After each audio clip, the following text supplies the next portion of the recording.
नमस्कार दोस्तों, target with PS Parihar channel में आपका स्वागत है। सुबह की इस वीडियो में ऐसी सूचनाएं होती हैं जो विभिन्न समाचार पत्रों पर छपी हुई होती हैं और विद्यार्थियों के लिए आवश्यक होती हैं। तो आइए शुरू करते हैं और देख लेते हैं कि आज के समाचार पत्रों में विद्यार्थी जीवन से संबंधित कौन कौन सी सूचनाएं हैं।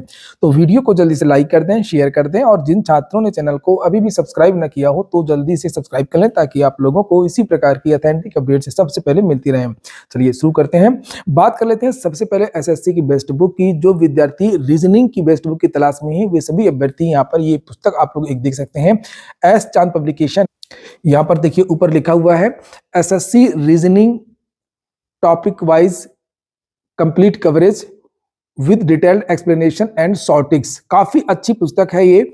इसमें 6500 से ज्यादा टीसीएस एमसीक्यूज दिए हुए हैं जो विभिन्न प्रतियोगी परीक्षाएं पूछे गए हैं। ये पुस्तक SSC CGL, CHSL, JE, GD, CPO, MTS, stenographer सभी भर्तियों में आपके काम आएगी। ये एस पब्लिकेशन नीचे लिखा हुआ, लेखक नीचे लिखा है आर.एस. अग्रवाल। सभी लोग विद्यार्थी सभी जानते होंगे आर.एस. अग्रवाल जी को और इनकी बहुत सारी जो पुस्तकें हैं बहुत फेमस हुई हैं। यहाँ पर भी अंदर लिखा है, हम लोग अंदर देखते हैं इस पुस्तक में क्या क्या है। और पुस्तकें तो बहुत सारी आती हैं लेकिन आर.एस. अग्रवाल की जो पुस्तकें हैं, चाहे वो मैथ की हो चाहे वो रीजनिंग की हो, काफी अच्छी होती हैं। और इसके अंदर आप देखेंगे कंटेंट में तो ये देखिए सामने पूरा का पूरा जो कंटेंट है वो कवर किया गया है। सामने बताया गया किस पेज में क्या चीजें दी गई हैं, जैसे कोडिंग, डिकोडिंग, ब्लड रिलेशन किसमें है, ये सब कुछ आप देख सकते हैं। यहीं पर इनका एक एप्लीकेशन है, उस एप्लीकेशन को आप डाउनलोड करेंगे प्ले स्टोर से और उसके बाद में ये सारी ट्रिक्स वगैरह एप्लीकेशन में जाकर के भी देख सकते हैं और समझ सकते हैं। यहाँ पर देखिए चैप्टर वाइज दिया हुआ वर्बल रीजनिंग, ऊपर देखेंगे सीरियल कंप्लीशन और नीचे यहाँ पर ये एग्जाम्पल बहुत सारे दिए हुए हैं, बहुत सारे एग्जाम्पल दिए हुए हैं। लाइन से देखिए 1 2 इस तरीके से एग्जाम्पल में ट्रिक्स वगैरह भी बताई गई हैं। और जब आप एग्जाम्पल को समझ लेंगे तो उसके बाद में फिर एक्सरसाइज, और एक्सरसाइज में भी लिखा रहता है कि कौन सा जो क्वेश्चन है वो किस साल पूछा गया। ये देखिए जीडी में कौन सा क्वेश्चन आया, ये देखिए नीचे इस तरीके से दिया गया है। मतलब काफी मेहनत की गई है इस पुस्तक को बनाने में और आपको पढ़ने में भी मजा आएगा। अंदर ये देखिए दूसरे पेज में देखिए कि किस जीडी में कब पूछा गया है, सीएचएस में कब पूछा गया है, वर्बल रीजनिंग में इस तरीके से इस पुस्तक को बनाया गया है। ये देखिए ईयरली वाइज सब दिया हुआ है। और सबसे बड़ी बात यह है कि जब इसको सॉल्व किया गया है, जैसे पहले एग्जाम्पल फिर एक्सरसाइज और उसके बाद जो सॉल्यूशन दिया गया है, सॉल्यूशन में जो ट्रिक्स वगैरह हैं वो बहुत अच्छी तरीके से बताई गई हैं और बहुत नई नई ट्रिक हैं जो आजकल यूज में आ रही हैं। क्योंकि रीजनिंग आप सबको जाती है, मैथ भी आ जाती है, लेकिन सबसे बड़ी बात ये होती है कि आप कम समय में कैसे उसको सॉल्व कर सकें। ये देखिए हर क्वेश्चन का विस्तृत सॉल्यूशन दिया गया है और यहाँ पर ट्रिक भी साफ साफ बताई गई है। तो इस पुस्तक को आप लोग देख सकते हैं। सभी कापी किताबों की दुकानों में आप लोगों को एस चांद पब्लिकेशन आर.एस. अग्रवाल की ये बेस्ट बुक मिल जाएगी। और अगर आप लोग ऑनलाइन मंगवाना चाहते हैं तो उसकी लिंक मैंने डिस्क्रिप्शन बॉक्स और कमेंट बॉक्स दोनों जगह उपलब्ध करा दी है।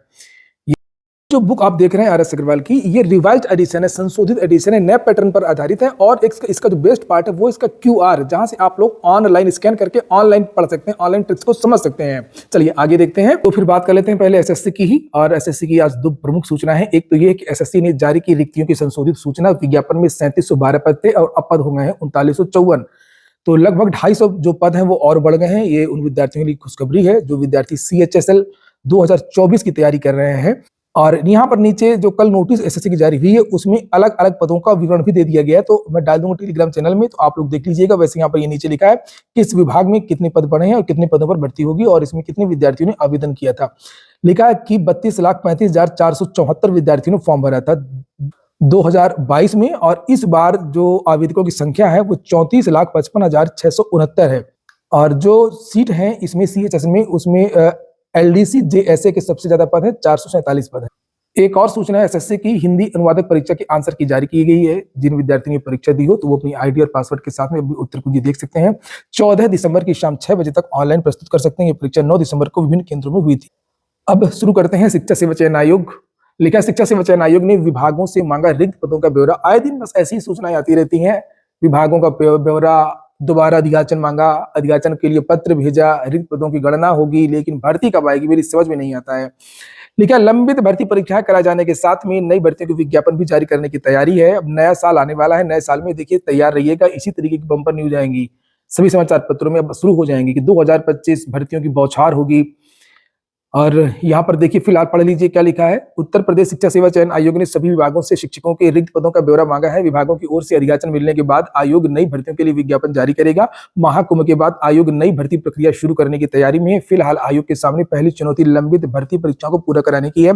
आयोग ने अशासकीय महाविद्यालयों में असिस्टेंट प्रोफेसर के 1017 पदों पर भर्ती के लिए 15 और 16 फरवरी को परीक्षा की तिथि प्रस्तावित की है। वहीं अशासकीय माध्यमिक विद्यालयों में टीजीटी के 3539 पदों के लिए 4-5 अप्रैल और पीजीटी के 624 पदों के लिए 11-12 अप्रैल को परीक्षा की तिथि निर्धारित की है। लंबित भर्ती परीक्षा पूरी कराने के बाद आयोग नई भर्तियां शुरू करेगा।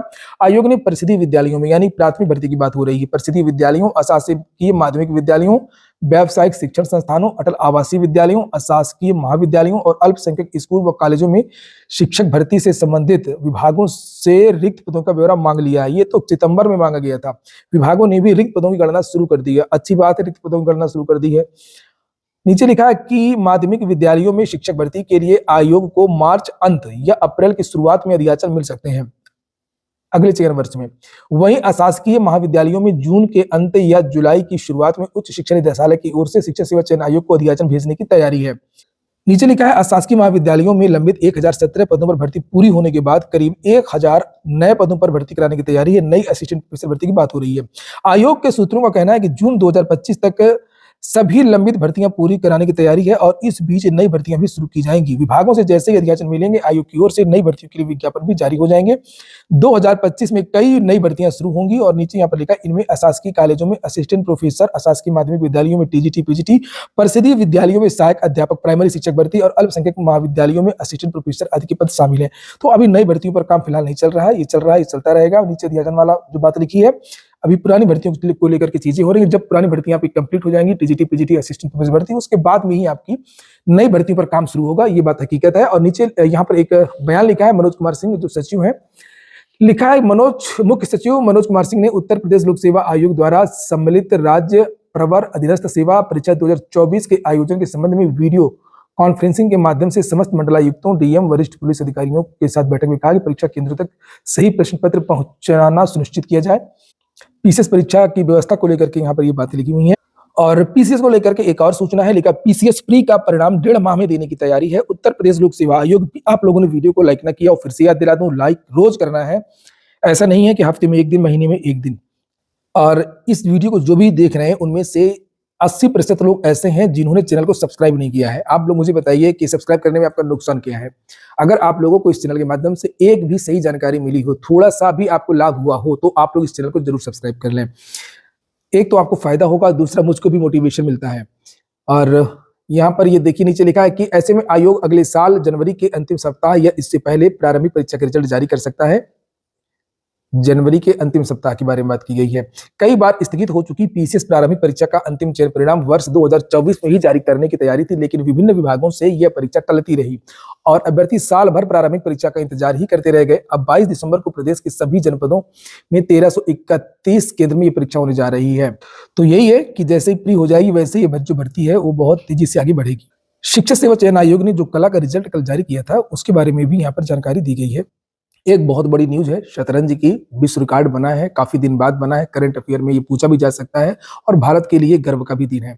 लिखा है हमारा गुकेश 64 खानों के खेल का नया सरताज। ये आप देख सकते हैं, सबसे कम उम्र में विश्व चैंपियन बने हैं। लिखा है 18 की उम्र में बने 18वें चेस विश्व चैंपियन, पहले प्रयास में विश्व विजेता बनने वाले ये पहले भारतीय हैं गुकेश। ये आप देख सकते हैं, ये इनकी तस्वीर यहाँ पर। और बहुत लोगों ने बधाई भी दी है, जैसे राष्ट्रपति हैं द्रौपदी मुर्मू और सचिन तेंदुलकर का भी बयान है।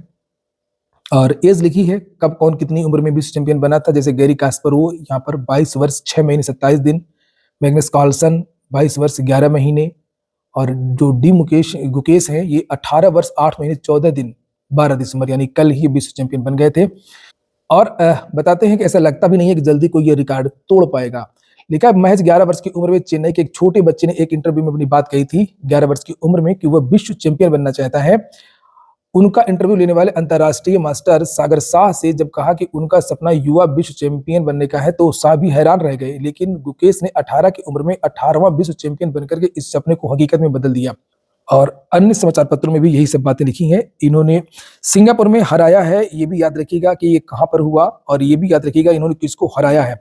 लिखा विश्व चैंपियनशिप की 14वीं और आखिरी बाजी में गुकेश ने गत चैंपियन चीन के डिंग लीरेन को हरा दिया और गुकेश से पहले रूस के गैरी कास्परोव सबसे कम उम्र के विश्व चैंपियन बने थे, जो 22 वर्ष की उम्र में जिन्होंने खिताब जीता था।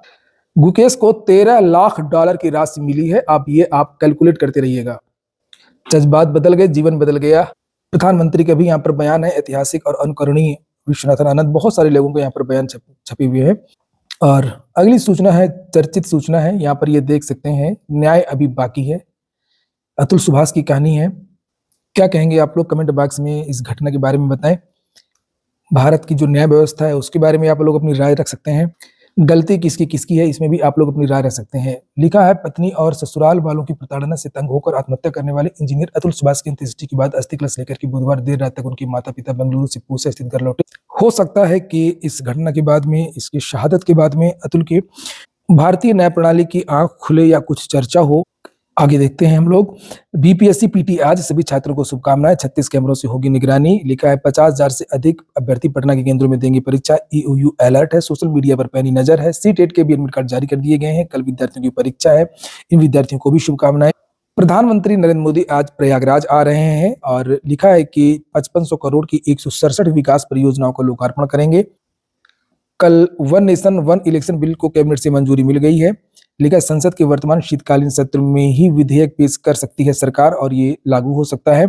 इसमें होगा क्या क्या, अगर ये एक देश एक चुनाव वाला जो चीजें हैं ये लागू हो गई, ये बिल लागू हो गया, तो एक साथ ही लोकसभा और जितनी भी विधानसभा हैं सभी के जो चुनाव हो एक साथ हो सकते हैं। लिखा, पहले चरण में लोकसभा और सभी राज्य विधानसभाओं के चुनाव एक साथ कराए जा सकते हैं और शायद ये 29 से लागू हो सकता है। नीचे यहाँ पर लिखा, दूसरे चरण में नगर पालिकाओं और पंचायतों का चुनाव होगा। दूसरे चरण का चुनाव संसदीय चुनाव के 100 दिन के भीतर होना चाहिए। चुनाव एक साथ कराने के उद्देश्य राष्ट्रपति आम चुनाव के बाद लोकसभा की पहली बैठक की तारीख को नियत तिथि के रूप में अधिसूचित करें। आज के वीडियो में इतना ही। पूरा वीडियो सुनने के लिए बहुत बहुत धन्यवाद।